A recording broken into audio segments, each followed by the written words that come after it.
What is a childhood coping method you unknowingly developed only to realize later that it wasn't normal? Shutting down emotional responses and forcing myself to not care about any perceived loss. Apparently it made it pretty annoying to discipline me because I would suddenly stop caring about anything that was threatened to be taken away. Nobody really taught me how to properly cope with loss when it started happening, and I guess my response was emotional repression. My dad got around this by going after things that weren't mine. I started hiding library books under my mattress after he tore one up and the school threatened to revoke lending privileges. Bloody hell, is that you, Matilda? Talk about emotional warfare. Moby what? It's not trash, Daddy, it's lovely. Garbage. Trash. Constantly trying to preempt or diffuse situations. Always checking the mood of the room. Pretending laughter to lighten up my parents' interactions. Edit, diffuse. Having to laugh and smile every time you make a comment to your parents so they don't immediately start getting offended over everything you say, it's exhausting. Never laughing or smiling because what are you so damn happy about? Never crying because it'll give you something to cry about. No shit, when serious anger issues manifested in my mid-20s, my therapist figured it was because I never learned how to deal with negative emotions properly since I never had a safe place to be sad as a kid. Eventually all that pent-up sadness leaked out as bursts of rage. Trying to think mentally prepare myself for every possible horrible thing that could happen to me, so that if it did, I wouldn't be blindsided. It didn't work. I want to add that my mother died in a freak accident when I was a boy and I was blindsided. My coping mechanism was to prepare for situations where a friend or family member is killed out of the blue, etc., so I wouldn't be caught off guard again. It caused me severe stress and the inability to relax ever. I am older now and therapy has done wonders for me. I tried that, still do it to some extent, but it almost got bad enough that I almost drove myself crazy thinking about every single possible thing. Having 3 or 4 different responses ready for every conversation in advance just to prepare for what might come. My therapist told me this isn't as normal as I thought it was, and apparently other people don't prepare this much for regular, everyday conversations. Update. Wow. This really blew up. Thanks, internet strangers, for the prizes. My next appointment I'm going to tell my therapist that 16,000 internet strangers do the same thing, so maybe it is a little bit normal. Or shutting down because you have to work out the perfect response in real time. And no, screaming at me for being quiet will not make this process go any faster or help to resolve the mind-numbing panic that triggered it in the first place. Yes. And when I get a response I hadn't thought of, I can't talk, my words get all jumbled and I don't make sense. Assuming people are mad at me based on their vocal tone.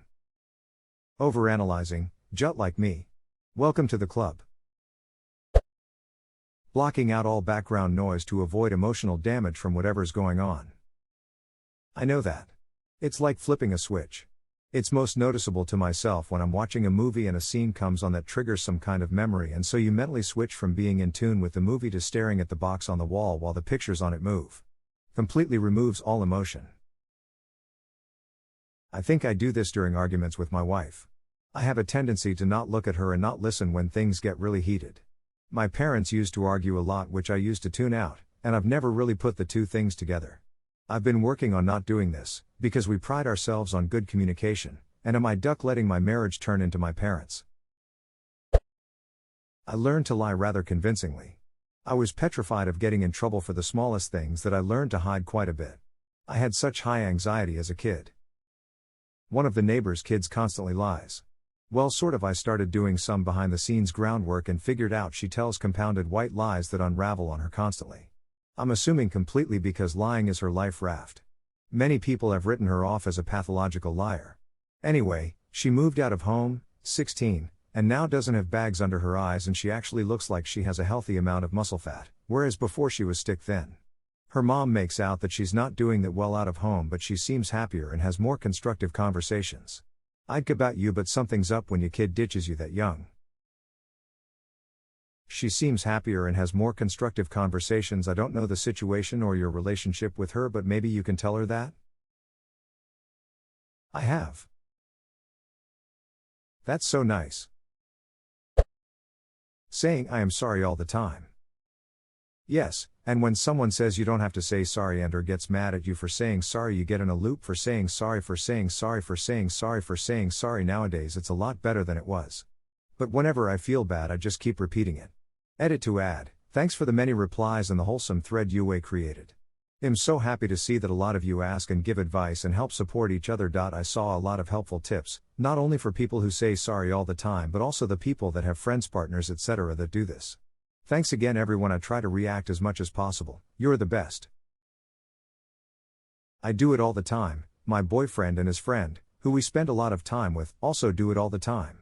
Instead of saying you don't have to say sorry or stop saying sorry, we've all started just accepting the apology and moving on. That way we've acknowledged it without anybody feeling shitty about it. Just a simple no worries, all good, it's okay, because apologizing is second nature to all of us. When someone apologizes for literally everything, it's because at some point in their past they were made to feel guilty for simply existing. I can cut people out of my life and stop caring about people at the snap of my fingers, and I do it far too often to people who sometimes may not deserve it, to keep myself safe. Always being okay having your decisions overridden by others and believing they know best. Examples: for birthdays we'd get to pick a restaurant to eat at. I'd pick a place and usually my sister would complain and my parents would override. Being asked what I'd want for Christmas and being told no you don't when you tell them what you want. Like I was super into astronomy growing up. When I asked for a telescope more than once I was told I didn't want it. So I started to believe I didn't want one. Edit: I did not expect this to hit home for so many. You are all awesome and I can't reply to everyone. It is hard to work through the feelings of not good enough or your choices don't matter. It can be super uncomfortable at the time you assert yourself, but it is worth it. I am working with a psychologist on this and other things. You all have this. I believe in you. Don't worry all, I got a telescope when I went into uni. I have had it for over 10 years now. Sometimes I wonder if I'm indecisive for similar reasons. Mine isn't anything malicious, just being the youngest of 3, your opinions generally fall in last for a long time. I became very easygoing, go with the flow, but now I do this thing where I'll be like sure whatever and stifle my own desires for others. Occasionally I'll say id can then be like wait NVM this is what I want lol.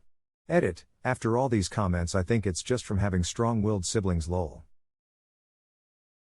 I see you were raised as a people pleaser. My mom would keep us behaved by saying oh you're making me so sad, I'm so disappointed you're acting that way, you're embarrassing me, like we were always responsible for her feelings, and that turned us all into people that put others before ourselves, even if they don't deserve it. To know if it was a coping mechanism so much as a survival tactic. I walk on the balls toes of my feet all the time. If I'm barefooted, my heels never touch the ground unless I'm standing still. Quietness was the objective. Edit: thank you all for the awards. My notifications have blown up, so it won't let me scroll enough to thank everybody personally, it just freezes. If we are all so quiet, how are there so many people that just stomp around? I do this too in terrified coworkers when I materialized behind them like a ghost at the copy machine or CAF counter.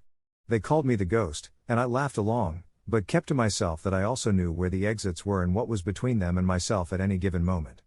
Both of my parents had terrible tempers and 3 out of my 4 grandparents were abusive, of every kind you could name, people. You are absolutely right to call it a survival tactic. I learned to do this as a child too, but not as a survival tactic, as I honestly had a great childhood. I just remember reading about Native Americans and how they were able to move stealthily and thought I want to do that and practiced until I could sneak out of the house right behind my mom while she was in the kitchen and she never noticed. Now I scare people all the time without even meaning to. Exact same here. I read that too when I was a kid and practiced in the house and woods. I am now a large light-footed grown-ass man. Maladaptive daydreaming. Much to my surprise, at 29, I discovered that most people can't escape into their minds and go on adventures with full storylines, world building, characters, etc. Same here. I started doing it in elementary school due to severe social anxiety and understimulation, and feeling trapped in a place I didn't want to be in. Only found out around the end of last year, at the age of 22, that it wasn't normal. I don't think mine are as intense as some others, but sometimes it's so vivid I start acting it out without noticing that I am, such as making faces, gestures, and mumbling dialogue. Doing it is literally the only way I can sleep some nights.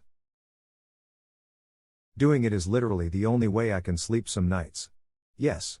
I escape into my daydreams until they become real dreams. How do other people fall asleep? Counting sheep is useless without a storyline.